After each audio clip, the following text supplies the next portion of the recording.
the world is now in a period of extreme escalation. I'd even say total escalation. Escalation of what? Of the process of the decomposition of the world. In other words, at every level, everything is falling apart. Whatever can go wrong will go wrong. Starting with our website and including many other aspects of our lives on a personal level, as we know, on a biological family level, on a level if we observe what's happening in religions and other organizations. Nations are falling apart. The international situation is falling apart into total conflict and destruction. And so we see that if that total escalation is happening, as it occurs, it's going to become more and more of an interruption of your conscious serenity if you have not already attained liberation from the illusion of the world. You all agree with that, right? So I would say that we're probably in the time of the last margin, especially, I think we're very lucky to be here at this ashram, but wherever one happens to be, I think this is the moment. If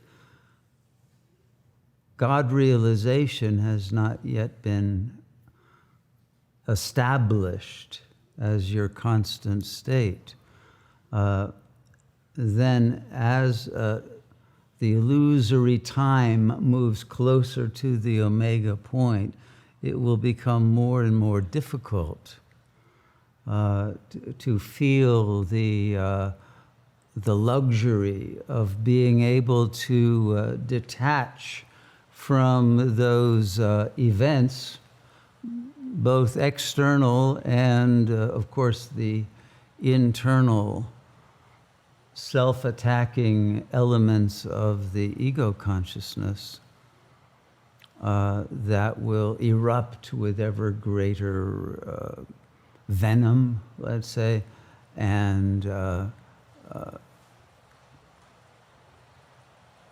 fissional tendencies, schismatic tendencies, incoherent tendencies, internal deadlocks and external deadlocks of conflict and of il n'y a pas de rapport with the other, and even internally being in sync with what one knows one would like to accomplish as the completion of one's life's journey to the summit of the mountain of God, if one is on that pilgrimage of realization.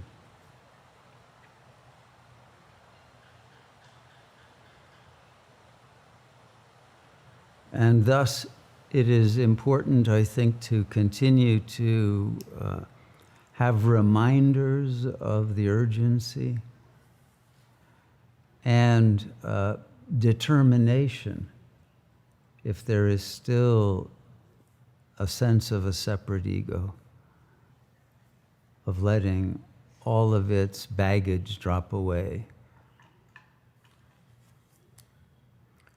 and surrendering mind and heart and will to the Supreme Intelligence, the Supreme Lord, the Supreme Power of deliverance,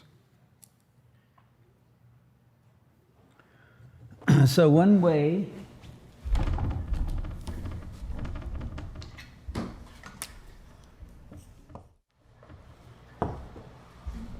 to define Sat Yoga is total escalation dominance. It's a term they use in warfare, I think. What does that mean? As events like the downpour of all of the external noise and distractions and glitches occur, we have to be able to dominate them and not feel victimized by them, not be captured and meshed and caught up with all of those things that are apparently going wrong, and recognizing them as blessings. So it's a domination of our own conscious tendencies to get lost in projections, externalizations, but also in narratives of upsetness.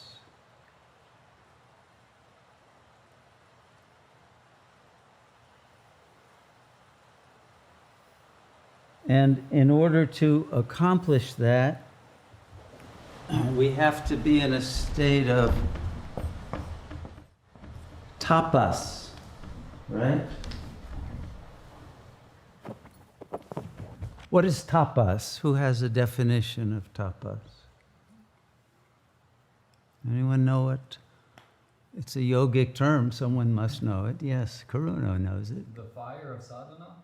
Okay, yes.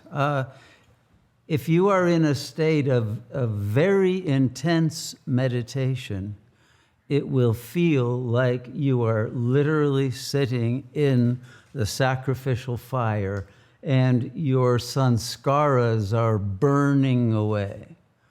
The fuel of the fire of meditation is the remaining sanskaras, the fixated, collapsed qualium wave functions that make up the ego complex and the tendencies of how thought expresses itself in terms of action and reaction. And so if you're in that fire, which is a fire of love as well as a fire of release of all concerns to God, that fire will light up the third eye. It will create a sense, literally, of a luminous and fiery presence in chakra 7, and it will produce an energy of pranic intensity throughout the body that releases any contractions that are present in the muscles or the organs of the body. So the tapas is essential to be in as constantly as possible. So the tapas will lead to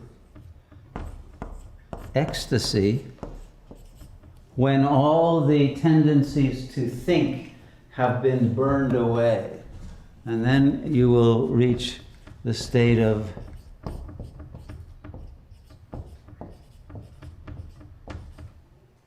deliverance. So we have TED twice here. So this isn't TED Talks or anything, but somehow this is our acronym for the night for some reason. But the ecstasy is the state of samadhi. And the samadhi has to lead to Sahaja samadhi. So Sahaja means constant, or we could say ceaseless cessation.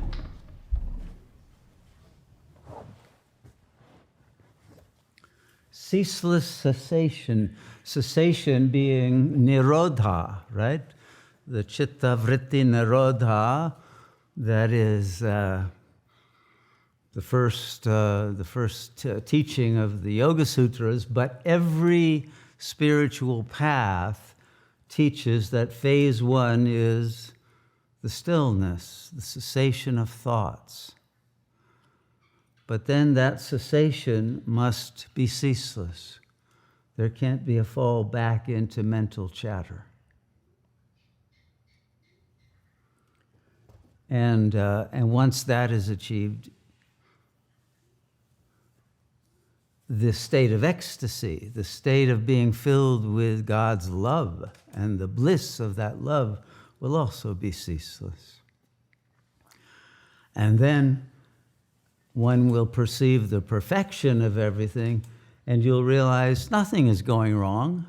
Everything is happening exactly as it should, including what appear to be the setbacks and the glitches and the difficulties and the pressures, because all of that are just forms of getting your attention in order to motivate you to realize the urgency of deliverance from the clinging to the belief that the world is real, and recognizing that only God is real and that the world is simply a manifestation of the intelligence of God that is now in the phase of dissolving this world full of glitches and sufferings and ignorance and conflict back into the unified light of the Absolute Self.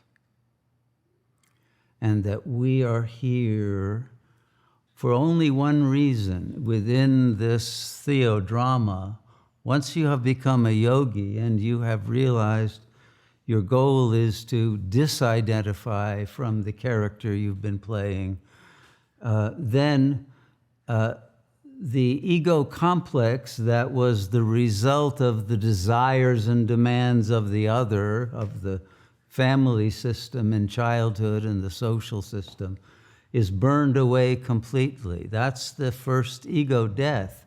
But then that emptiness in which the infantile ego is dissolved is filled with a new ego, an avataric ego, an ego that is simply the manifestation of God's sense of I amness, not any longer of a human being striving to achieve something, and then the only reason remaining to be in the world is to give love, unconditional love, and wisdom and blessings to those souls who are seeking the truth and the light and the peace and the deliverance of their own soul from suffering.